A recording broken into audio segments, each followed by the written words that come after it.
Assalamu alaikum dear students, how are you? I hope आप तमाम students तमाम लोग जो मेरी वीडियो देख रहे हैं खैरियत से होंगे। अल्लाह ताला आपको अपने हिफ्ज़ ईमान में रखे। आज मैं आपके लिए 9th केमिस्ट्री का एक इम्पॉर्टेंट टॉपिक चैप्टर नंबर 4 के अंदर से स्ट्रक्चर ऑफ मॉलिक्यूल के अंदर मैं डिस्कस करने जा रहा हूँ। Chapter number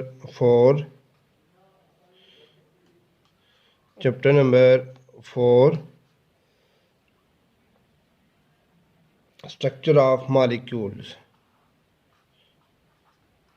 structure of molecules.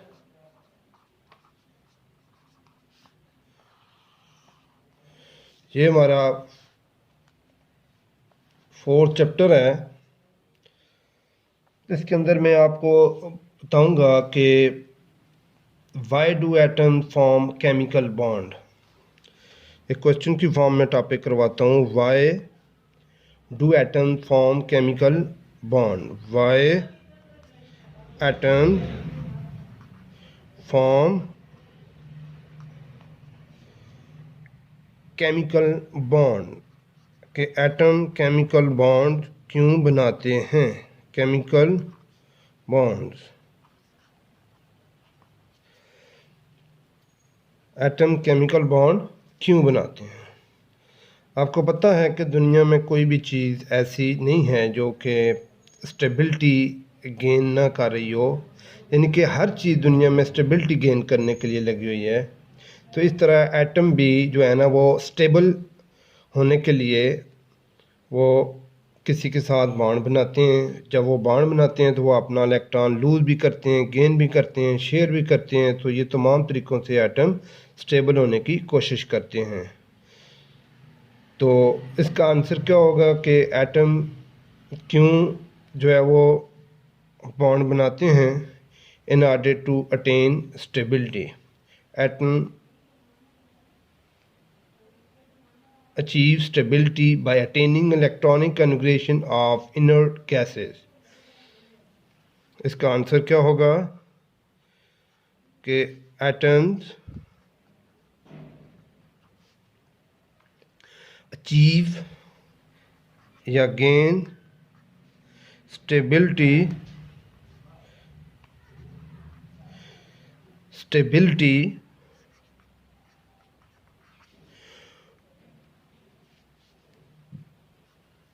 by attaining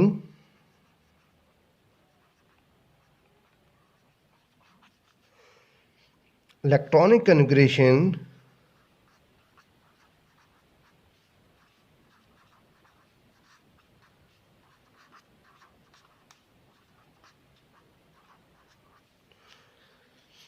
of inert gases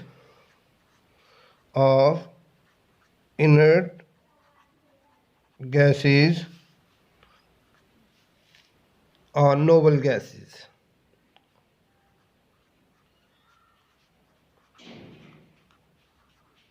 और noble gases. Noble gases bracket में आप लिखेंगे हीलियम, नियॉन और आर्गन ETC। तमाम एटम्स हीलियम, नियॉन, आर्गन जैसे इलेक्ट्रॉनिक कन्फिगरेशन हासिल करने के लिए वो क्या करते हैं जी, वो या तो इलेक्ट्रॉन लूज़ करते हैं, या इलेक्ट्रॉन गेन करते हैं, या इलेक्ट्रॉन शेयर करते हैं। तो इससे वो बॉन्ड बनाते हैं। ये बॉन्ड क्यों बनाते हैं केमिकल, उसके पीछे रीज़न ये थी। उसके बाद है what is duplet rule. What is duplet rule. Duplet rule क्या होता है जी, DUB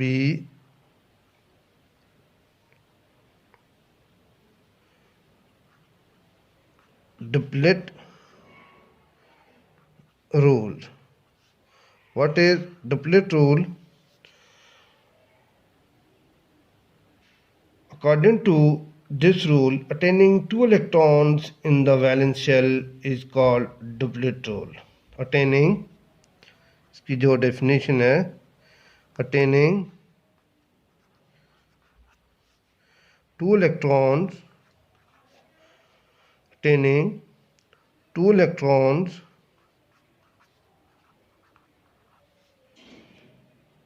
in the valence shell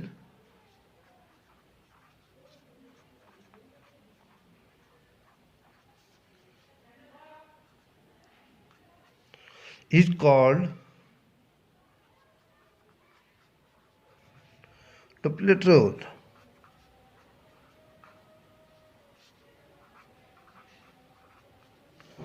for example हम इसको ऐसे भी समझ सकते हैं इस रूल को। एक एग्ज़ाम्पल मैं आपके सामने बताता हूँ कि हमारे पास हाइड्रोजन एक एटम है।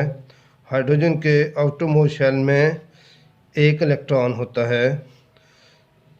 ये क्या करता है जी, ये किसी दूसरे हाइड्रोजन एटम के साथ मिल के, दूसरे हाइड्रोजन के साथ या किसी दूसरे एलिमेंट के साथ मिल के, हाइड्रोजन के अलावा भी हो सकता है, जब दो हाइड्रोजन आपस में इस तरह ज्वाइन करते हैं तो दोनों एक एक इलेक्ट्रॉन अपना शेयर करते हैं।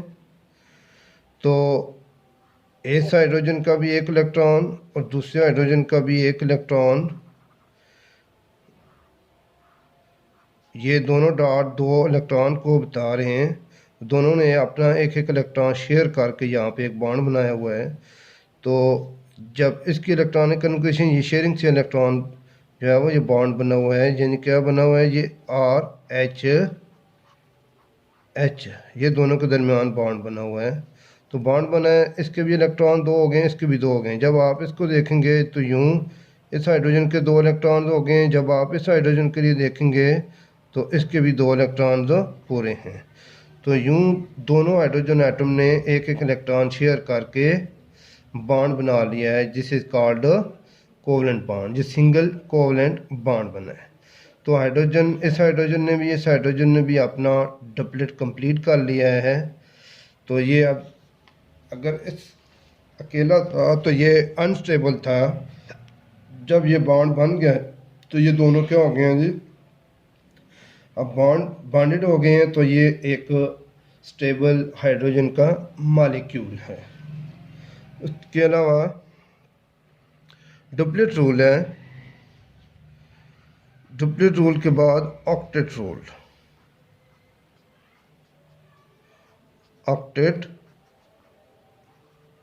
Rule, what is octet rule? Octet कहते हैं 8 को। Octet mean 8।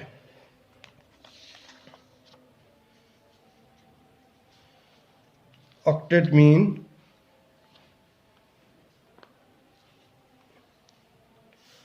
ऑक्टेट 8 को कहते हैं।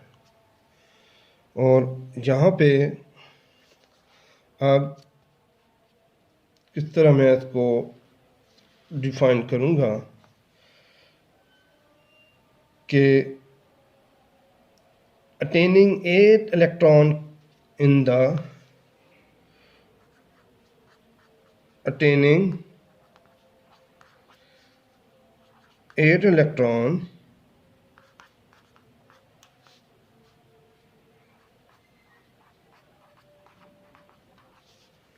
in the valence shell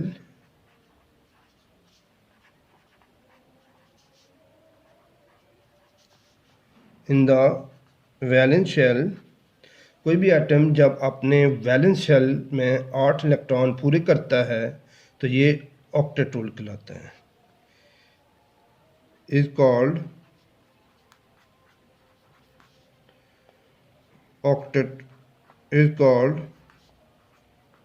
octet rule.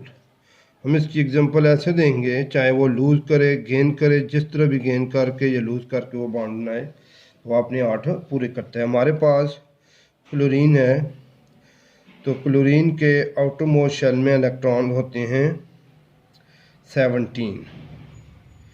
Chlorine के आउटरमोस्ट शेल में इलेक्ट्रॉन होते हैं 18।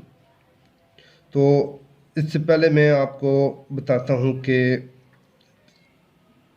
फ्लोरीन है 9 एटॉमिक नंबर। इसकी इलेक्ट्रॉनिक कन्फिग्रेशन करेंगे तो 1s2 2s2 2p5 इसका पहला शेल है, ये इसका दूसरा शेल है। तो दूसरे शेल में कितने हैं जी? ये इसका वैलेंस शेल है L, इसमें 7 इलेक्ट्रॉन है। 2 और 5 ये 7 इलेक्ट्रॉन है। जब आप इसमें एक इलेक्ट्रॉन ऐड करेंगे तो ये बन जाएगा, तो जो एक इलेक्ट्रॉन हम ऐड कर रहे हैं ये इलेक्ट्रॉन जाते हैं लास्ट वाले सब शेल में। तो क्या बन जाएगा? 1s2 2s2 2p6 हो जाएंगे। ये पहला K शेल है तो दूसरा L शेल। पहले में 2 थे, दूसरे में कितने हो जाएंगे जी? ये 8। तो अब फ्लोरीन के ऊपर 4b-F-1 हो जाएगा। जब ये एक इलेक्ट्रॉन गेन करता है तो उसके ऊपर -1 चार्ज आता है। जब ये 2 गेन करेगा कोई भी एटम तो उसके ऊपर -2 चार्ज। तो इसकी इलेक्ट्रॉनिक कन्फिग्रेशन जो है वो अब 1s2 2s2 2p6 ये हो गई है टोटल 10। तो ये 10 किसकी होती है जी? वैसे ये 10 होती है नियॉन की।